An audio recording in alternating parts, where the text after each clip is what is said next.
In this section, we're going to talk about concurrency. The first topic we're going to discuss is deadlocks.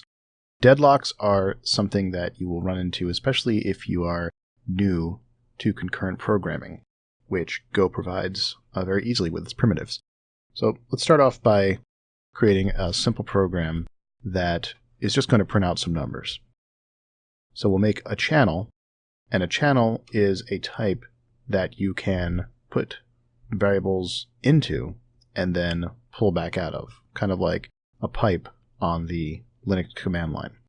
So here we're going to generate the numbers 0 through 9 and put them each in a channel.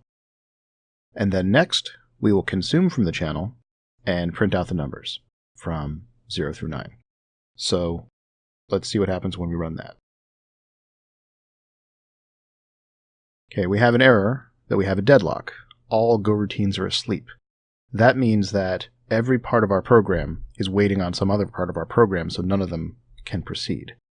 So the reason is that we can't write to the channel, the nums channel, any more than one item until something reads from that channel to take that item, but we're not reading until later. So what we can easily do with a Go routine is just write to the channel in the background.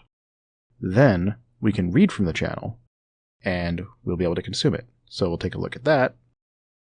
And we did print our numbers, but we still have a fatal error here. All Go routines are asleep again.